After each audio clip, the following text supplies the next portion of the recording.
Hi గారు, welcome to our channel. ప్రస్తుతం మనతో పాటు దాము బాలాజీ గారు, సీనియర్ జర్నలిస్ట్ ఉన్నారు. వారితో ఒకసారి మాట్లాడదాం. సార్ నమస్కారం.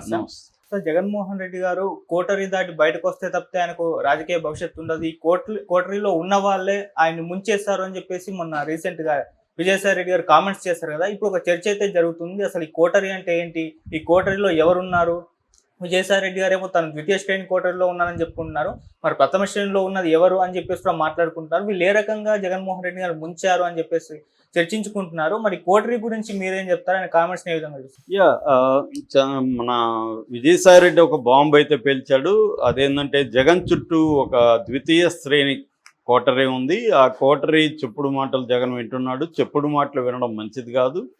ఈ కోటరీ ఉన్నంత వరకు జగన్కి కష్టాలే. కోటరీ నుంచి బయటకు వచ్చి ఆయన చేస్తే ఆయనకి భవిష్యత్తు ఉంటుంది, లేకపోతే కష్టకాలం ఉంటుంది. ఇంతకంటే నేనేం చెప్పలేనని నేను మాట్లాడాడు. దాని మీద తీవ్ర విమర్శలు చేశారు.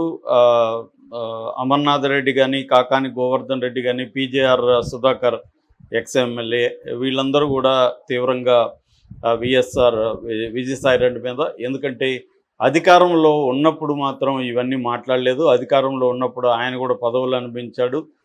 10 ఏళ్ళు పైన 12 ఏళ్ళు ఉన్న రాజ్యసభ సభ్యత్వాన్ని ఇచ్చాడు జగన్. అనేక పదవులు ఇచ్చాడు ఈయనకి. ఈయన ఒకప్పుడు కోటరీలో ఉన్న మనిషే కదా. అప్పుడు మరి ఎందుకు మా కోటరీ కరెక్ట్ కాదని మాట్లాడలేదు. ఇప్పుడు అధికారం పోయిన తర్వాత మాట్లాడుతున్నాడు. ఇప్పుడు మళ్ళీ కానీ జగన్ గెలుచుంటే ఈయన ఇలా మాట్లాడేవాడా అనేది వాళ్ళు అడుగుతున్నారు. అయితే ఇక్కడ చాలా చర్చ స్టార్ట్ అయింది అసలు. ఎందుకంటే ఇది ఒక రకంగా పిల్లికి గంట కట్టడం అంటారు. అంటే లోపల జరుగుతున్న చర్చని బయటికి తీసుకొచ్చాడు ఈయన. నిజానికి అది మంచిది, వాళ్ళు రిసీవ్ చేసుకుంటే మంచిదని వైసీపీని ప్రేమించే వాళ్ళు కూడా పోస్టులు పెడుతున్నారు. ఆయన మీద దాడి చేయడం ఆపండి, ఆయన చెప్పిన దాన్ని చర్చించండి. ఆయన చెప్పిన దాంట్లో తప్పేం లేదు. ఖచ్చితంగా కోటరీ జగన్ చుట్టూ ఉంది. జగన్ చుట్టూనే కాదు, ప్రతి ఒక్కరికి కోటరీ ఉంటుంది. ఇప్పుడు లోకేష్ చుట్టూ కోటరీ ఉంది, చంద్రబాబు చుట్టూ కోటరీ ఉంటుంది, పవన్ కళ్యాణ్కి ఒక కోటరీ ఉంటుంది. అసలు కోటరీ అంటే ఏంటి? కోటరీ అంటే ఒక నాయకుడు దగ్గర ఒక టీము ఉంటారు. ఆ టీము కామన్ ప్రయోజనాలు ఆ టీముకు ఉంటాయి. ఈ టీం ఏం చేస్తారంటే మిగతా వాళ్ళని రానియకుండా, అంటే ఇది పాజిటివ్ నెగిటివ్ రెండు ఉంటాయి కోటరీకి. పాజిటివ్ ప్రతి కంపెనీల్లో కూడా ఒక టీం ఉంటుంది, కోటరీ ఉంటుంది. సో ఈ కోటరీ పాజిటివ్గా చెప్పాలంటే వీళ్ళు ఐక్యంగా ఉండి అనేక విషయాల మీద పనిచేస్తారు. విభజించుకొని సమస్యల్ని లేదా ఫీల్డ్స్ని వాళ్ళు వర్క్ చేస్తారు, టీమ్గా కూడా వర్క్ చేస్తారు.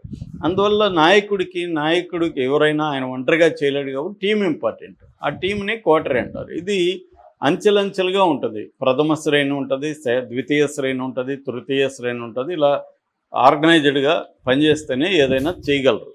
అయితే ఇక్కడ నెగిటివ్ కోటరీ, పొలిటికల్ సర్కిల్స్లో నెగిటివ్ కోటరీని ఒక్కోసారి ప్రతిబంధకంగా మారిపోతుంది. ముఖ్యంగా రాజకీయాల్లో జగన్ లాంటి వ్యక్తులకి ఏమవుతుందంటే, వాళ్ళు ప్రజలకి నిరంతరం జగన్ 10 ఏళ్ళుగా, అంతకుముందు ఆయన అధికారంలోకి రాకముందు నిరంతరం జనంలో ఉండేవాడు.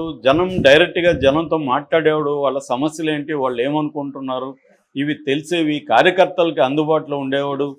అది కోటరీని పెట్టుకోవడంతో వీళ్ళు జగన్కి ప్రజలకు మధ్య ఒక అడ్డుగోడలాగా ఉండిపోయారు. కోటకి ముందు కందకం అంటారు. ఆ కందకం లాగా వీళ్ళు ఉండిపోయి జగన్కి ప్రజలకు మధ్య అడ్డుగోడ అయిపోయారు. దానివల్ల ప్రజలు కానీ ఇంకొక నాయకులు కానీ చివరికి ఎమ్మెల్యేలు ఎంపీలు కలవాలన్నా ముందు ఈ కోటరీని కలవాలి, వీళ్ళ క్లియరెన్స్ తీసుకోవాలి. ఇది అయ్యే పని కాక చాలామంది వీళ్ళకి చెప్తే వీళ్ళు మాట్లాడరు. ఒకవేళ ఇంత కష్టపడి జగన్ చెప్తే ఫలానా ఆయన గలువు, ఆయనతో ధనంజయ రెడ్డిని గలువు, ఇంకొక అతన్ని సజ్జల అన్నను గలువు అని చెప్పేస్తాడు. వాళ్ళేమో ఈయన మాట తీసుకోరు. నేను చెప్తానులే బాస్ కంటారు, చెప్పరు. సో ఇలాగా వీళ్ళ సమస్యలు తీరవు, అసంతృప్తి పెరిగిపోతుంది. ఇలాగే ఎప్పటి నుంచో, ఇది ఎప్పుడో కాదు, నాకు ఈ విషయాలు చాలామంది ఎంపీలు ఎమ్మెల్యేలు చెప్పారు. ఎప్పుడు లాంగ్ బ్యాకే, అధికారంలో ఉన్నప్పుడే. జగన్ మమ్మల్ని కలవట్లేదు, మేము చెప్పింది వినట్లేదు, అంతా కొంతమంది ఆయన చుట్టూ ఉన్నారని చెప్పారు. సో ఇప్పుడు ఈ నెగిటివ్ కోటరీ అనేది ప్రతి ఒక్కరికి ఇబ్బందికరంగానే ఉంటుంది. ప్రతి నాయకుడు కూడా ఏంటంటే కోటరీని దాటి ప్రజలతో అప్పుడప్పుడైనా మమేకం కావాలి, వీళ్ళని కార్యకర్తలను కలవాలి. చంద్రబాబు కూడా ఈ ప్రాబ్లం 2014 నుంచి 19 వరకు ఉండింది. అందుకని చంద్రబాబు ఇప్పుడు అది గుర్తించే ఈ మధ్య ఆయన కార్యకర్తలతో సమావేశం అవుతున్నాడు, కార్యకర్తల అభిప్రాయాలు తీసుకుంటున్నాడు. అయినా కూడా తెలుగుదేశంలో ఇప్పటికి కూడా తీవ్ర అసంతృప్తులు ఉన్నాయి చంద్రబాబు మీద.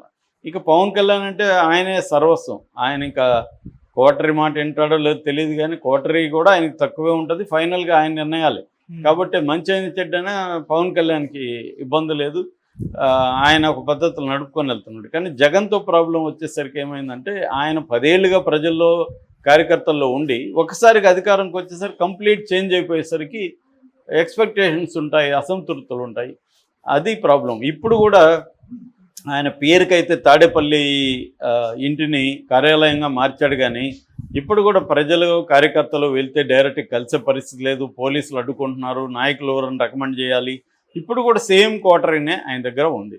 సో ఇప్పుడు చర్చ ఏంటంటే ఎవరు ఈ క్వార్టరీ అని డిస్కషన్ వస్తుంది. ఇందులో ప్రథమ శ్రేణి క్వార్టరీ ముందుగా చూద్దాం. ప్రథమ శ్రేణి క్వార్టరీలో ఒకప్పుడు విజయసాయిరెడ్డి కూడా ఉండేవాడు, ఈయన కూడా క్వార్టర్లో ఉండేవాడు. ఆ మేరకు వాళ్ళ విమర్శలు కరెక్టే. ఈయన ఒకప్పుడు క్వార్టర్లో ఉండి ఇప్పుడు క్వార్టరే అంటాడు అనేదంటే అవును, మరి క్వార్టర్ వల్ల నష్టం జరిగిందనేది ఆయన గ్రహించి చెప్తున్నాడు. సో ఆయన ఏ ఉద్దేశంతో చెప్తున్నాడు అనేది పక్కన పెట్టి ఆయన చెప్పిన దాంట్లో వాస్తవం ఉంటే మనం దాన్ని పరిష్కరించుకోవాలి కదా అనేది వైసీపీలో చాలామంది చెప్తున్నారు. నిజానికి విజయసాయిరెడ్డి బయటపడి చెప్పకముందే ఎప్పటి నుంచో ఫేస్బుక్లో, ట్విట్టర్లో, అంటే ఎక్స్లో పోస్టులు పెడుతున్నారు. సో ఈయనకి ప్రథమ స్థాయిలో ఒకప్పుడు విజయసాయిరెడ్డి ఉండేవాడు, వైవి సుబ్బారెడ్డి, పెద్దిరెడ్డి రామచంద్రారెడ్డి, వాళ్ళ కొడుకు మిథున్ రెడ్డి, తర్వాత సజ్జల రామకృష్ణారెడ్డి, మాజీ ఐఏఎస్ ధనంజయ రెడ్డి. వీళ్ళు ప్రధానంగా ప్రథమ శ్రేణి క్వార్టరీ, అంటే ఫస్ట్ దీంట్లో వీళ్ళు ఉంటారు. సెకండ్ దీనికి వచ్చేసరికి కమ్యూనికేషన్ సలహాదారుడు జీవీడి కృష్ణమోహన్. ఈయన ఒకప్పుడు ఈనాడు ఎడిటోరియల్ పేజ్ చూసుకున్నాడు, తర్వాత ఇక్కడ చేరాడు. అట్లాగే జగన్ క్యాంపు కార్యాలయానికి సంబంధించిన పిఏ కె నాగేశ్వరరెడ్డి, ఈయన్ని కేఎన్ఆర్ అని పిలుస్తారు. ఈయన కూడా సెకండ్ దీంట్లో రంగులో ఉంటాడు.